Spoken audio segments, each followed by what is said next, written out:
নিশানে আজমে আলিশান আজ পাকিস্তান ভিন্ন হিমাচল যমুনা গঙ্গা আব শ্রীলঙ্কা।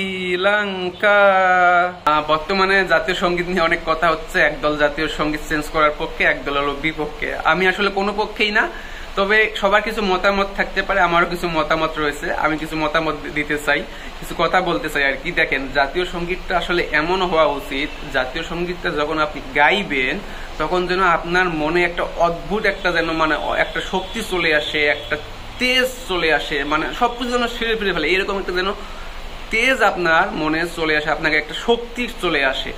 কিন্তু আপনি যদি দেখেন আমাদের পার্শ্ববর্তী যে দেশগুলো আছে তাদের জাতীয় সঙ্গীতগুলো একটু যদি শুনে থাকেন, দেখবেন অটোমেটিক আপনার যেন কেমন একটা ভালো লাগতেছে, একটা শক্তি গায়ে আসতেছে। যেমন ধরেন আপনি পাকিস্তানের জাতীয় সঙ্গীতটা দেখেন, পাক সার জমিন শাদবাদ কিস মাহে হাসিন শাদবাদ তু নিশানে আজমে আলিশান আজ পাকিস্তান মারকাজে ইয়াকিন শাদবাদ পাক সার জমিন কা নিজাম। দেখেন জাতীয় সঙ্গীতটা যখন আরো আমি তো শুদ্ধভাবে উচ্চারণ করতে হয়তো বা পারিনি, উর্দু ভাষা হয়তো বা কোথাও ভুল হয়েছে, আরো যখন তাদের সাউন্ড থাকে, সবকিছু থাকে, একদম মনোযোগ সহকারে গাওয়া হয়, শুদ্ধ ভাষায় বলা হয়, তখন আপনি নিজেই শুনবেন, মনে হবে আপনার একদম গায়ে একটা কি যেন একটা অদ্ভুত একটা শক্তি চলে আসে। আচ্ছা বাদ দেন পাকিস্তানের জাতীয় সঙ্গীত, বাদ দেন পাকিস্তানের জাতীয় সঙ্গীত গাইলাম, আবার অনেকজনে বলবে রাজাকার রাজাকার। না ভাই, আমি আজকে এটা শিখেছি, দেখে অনেক কষ্ট করে শিখেছি, আজকে ওই কারণে বললাম।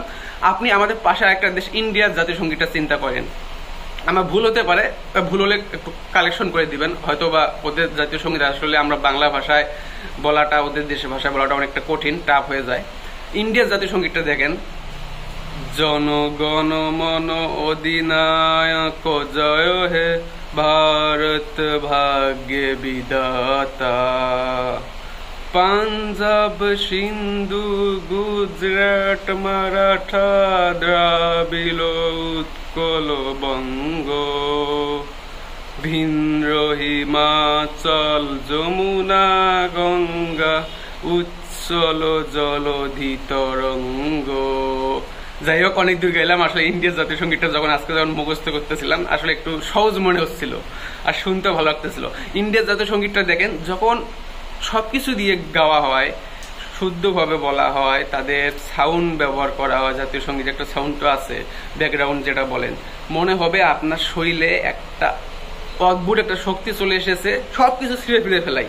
তারপর আপনি শ্রীলঙ্কার জাতীয় সঙ্গীতটা দেখেন, শ্রীলঙ্কার জাতীয় সঙ্গীত ভাই আমি অনেক চেষ্টা করে মুখস্থ করতে পারিনি, তবে একটা লাইন মুখস্থ হয়েছে, শ্রীলঙ্কা মাতা আব শ্রীলঙ্কা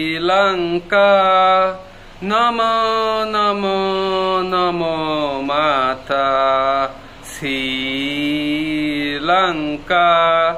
আমি জানি না আসলে এই লাইনগুলোতে কোনো শিরিক বা কোনো কিছু আছে নাকি, আমি জাস্ট উদাহরণ দেওয়ার জন্য এই লাইনগুলা গাইলাম।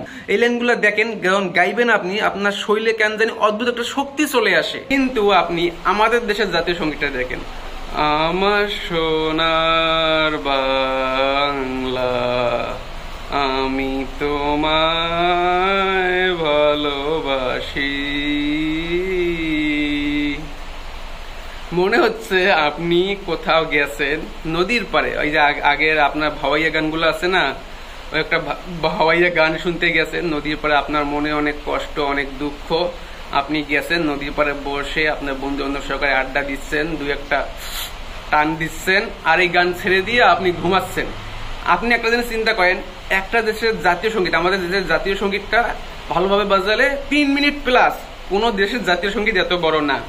আমি বলতেছি না যে একদম খারাপ না, তবে আপনি যখন আমাদের দেশের জাতীয় সঙ্গীতটা শুনবেন, ম্যাক্সিমাম লোকে দেখবেন বলতে চায় না, মানে ওইভাবে কার মুখস্থ নাই, এক লাইন বলে তার এক লাইন উল্টা পাল্টা হয়ে যায়, মনে করেন বলতেছে কেমন জানি মানে এরকম করে বলতেছে সোনার বাংলা, কোনো সুর নাই, কিছু নাই। মানে আজ যেটা দেখলাম জাতীয় সঙ্গীতের মধ্যে, সবগুলো দেশের জাতীয় সঙ্গীতের মধ্যে ম্যাক্সিমাম ওদের দেশের নাম আছে, কিন্তু আমাদের দেশের জাতীয় সঙ্গীতে আমাদের বাংলাদেশ এই লেখাটা কোথাও নেই। তো একটা কথাই বলতে চাই আর কি, জানি অনেকজন অনেক কিছু একদম আমার আজকে উদ্ধার করে ফেলবেন, উদ্ধার করেও কোনো লাভ নেই। আমার মনের ভাব আমি প্রকাশ করেছি, আপনার মনের ভাব আপনি প্রকাশ করতে পারেন। তো দেখেন, আমার মনে হয় জাতীয় সঙ্গীতটা একটু হলেও চেঞ্জ করা দরকার, একটু হলেও সংশোধন করা দরকার। আমার যেটা মনে হয় আর কি, এমন একটা জাতীয় সঙ্গীত হওয়া দরকার যা শুনলে জনগণের রক্ত অটোমেটিক গরম হয়ে যাবে, এমন একটা জাতীয় সঙ্গীত হওয়া দরকার। তো আমার কথায় বা কোনো কিছুতে ভুল হয়ে থাকলে সকলে ক্ষমাসুন্দর দৃষ্টিতে দেখবেন। আর ব্যক্তিগতভাবে আমারও বলতেছি, এগুলো একান্তই আমার মতামত, অন্য কারো মতামত না। তো সবাই সবার মতামত প্রকাশ করতে পারেন।